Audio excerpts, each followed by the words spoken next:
This is K-pop. It's catchy,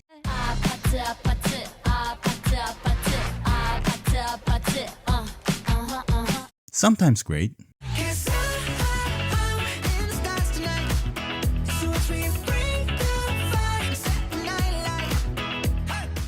but more often than not, bland and uninspired.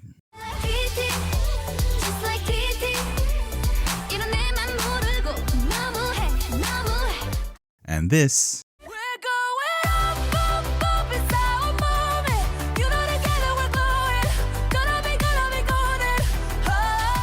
is K-pop Demon Hunters. Today, we're diving into what makes K-pop Demon Hunters work when most other K-pop songs fail, and why the story behind the song matters just as much as the song itself. Listen to this.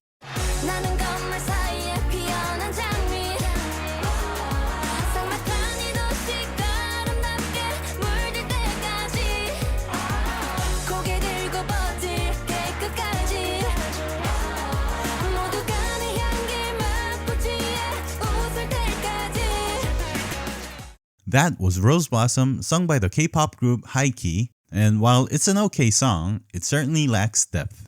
Compare that with this version, sung by Young K, the actual lyricist for the song.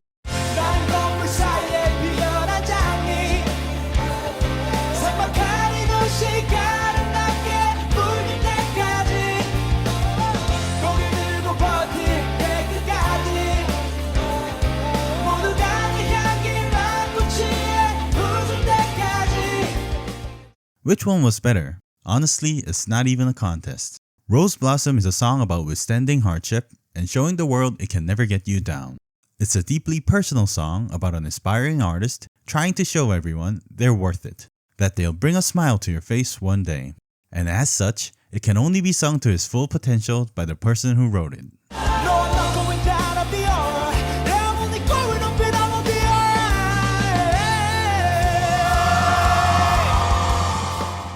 This is more evident in another song by the lyricist and his band Day 6, Welcome to the Show.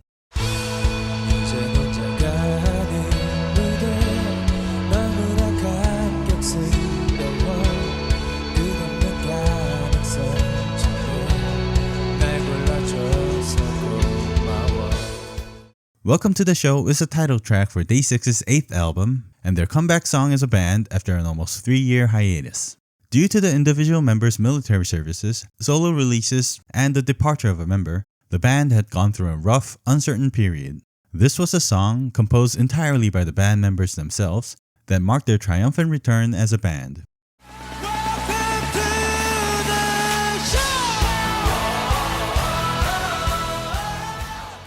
This song is a love letter to their fans, a promise that no matter what the future holds, they'll withstand it together.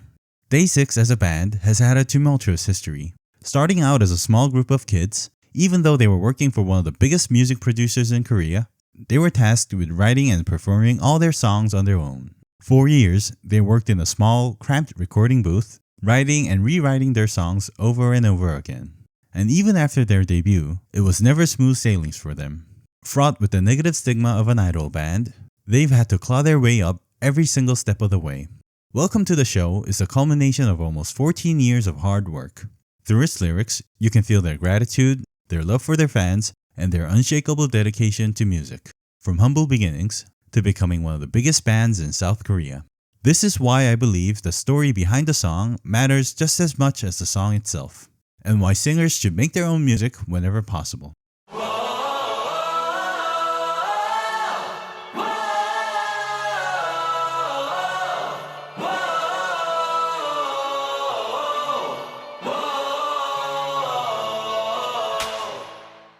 Now, why am I telling you all this in a review about K-pop Demon Hunters? It's because the reason why I hate K-pop and the reasons why I like Day 6 are the same reasons why K-pop Demon Hunters works so well. K-pop Demon Hunters is a great movie with stellar animation, lovable characters, and a simple yet uplifting story. The songs are great, and every one of them serves a purpose not only as part of a musical, but as an essential part of the narrative as well. You came at a bad time, but you just crossed the line. You wanna get wild? Okay, I'll show you wild. How it's done is a great introduction to the Huntrix, showing us their quirky, charming, and badass personalities in full. The lyrics literally show us how it's done as they take down demons with ease, all while giving us proof that the K-pop part of the movie title is just as important as the demon hunting.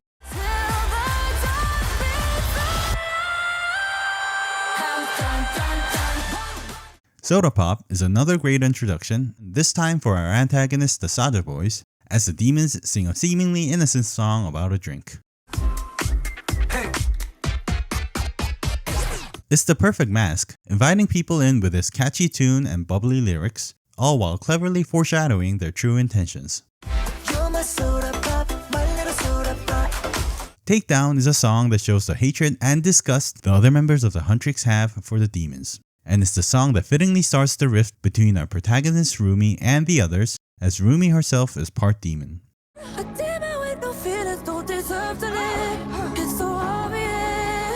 Even as she wishes to destroy that part of herself, the more she grows closer to Jinu, the leader of the Saja Boys, the less she believes in the lyrics themselves. This brings us to Free, where we see the two broken people comfort each other with their songs.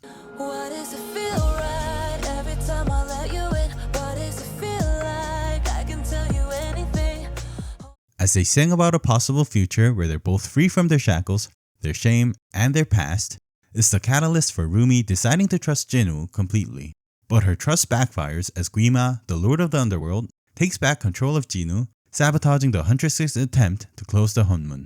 As Guima prepares to feast on the souls of his victims, Your Idol plays, and the Saja Boys drop their masks entirely, showing the world their true forms. Keeping you in check, keeping you obsessed. Play me on repeat, good I'll see in your head. The final song of the movie, What It Sounds Like, is the culmination of the girls' and especially Rumi's story. All her life, she's been hiding her true self. It was only after breaking down, both figuratively and literally, that she finally realizes she was beautiful all along. Her imperfections and flaws were what made her who she was, and only by accepting them could she become powerful enough to defeat the demons. Show me what's underneath. I'll find your harmony. Fearless and undefined. This is what it sounds like. Every single song plays a crucial part in the story, both by advancing the plot as well as fleshing out the characters. Even with just these songs, the movie would have been exceptional. But one song pushes it to peak territory. And I'm sure you've noticed the one song that I haven't mentioned so far. This song is the reason why I told you about Day 6 before, and why I believe this movie works when a lot of other musical movies fail. But before we get into it, let me tell you a story. A story about a little girl. Once upon a time, there was a girl with the dream of becoming the next Beyonce. At just 11 years old, she would join one of the biggest entertainment companies in all of Korea, training day and night to become the next K-pop idol. But after 10 years of hard work, the response she got back was rejection. It's a story not uncommon in an industry that goes through thousands of hopefuls in the blink of an eye. But this person wouldn't give up. Even if she couldn't become a K-pop star, she would still make it as an artist. She would pivot to songwriting and producing, and with her background in K-pop, she would make her breakthrough co-writing the top line for one of the biggest idol groups in the country. And from then on, she would continue to write and produce several songs for big-name K-pop groups, cementing herself as a solid name in the industry. Then, in 2020, she got a surprising offer. There was a studio making a movie about an animated K-pop group, and they wanted her help to create the songs. So she said yes, and the rest is history. This is the story of EJ, the producer behind many of the songs in the movie and the voice of Rumi. Her demos for the movie's soundtrack were so good that the directors asked her to be the singing voice of the main character. In essence, Rumi was the one who wrote and produced their songs. And this is what lends such a level of authenticity to the songs and character, and nowhere is this more evident than in the best song of the movie, Golden. I was a ghost, I was alone.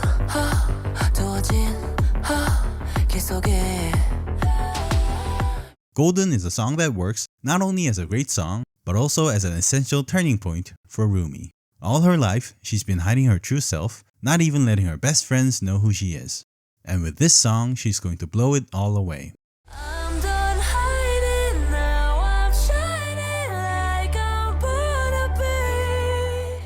She finally gets to show the world that she is golden, that she was born to be a star, and that she'll shine bright no matter what. And this is the story of EJ as well. She was a person rejected by the industry, told she could never be a star. But she knew it wasn't true. She knew she was worth it, and she kept pushing forward. And then, more than 22 years since she first set foot in the world of K-pop, the day finally came. The day she proved to the world and to herself that she is golden.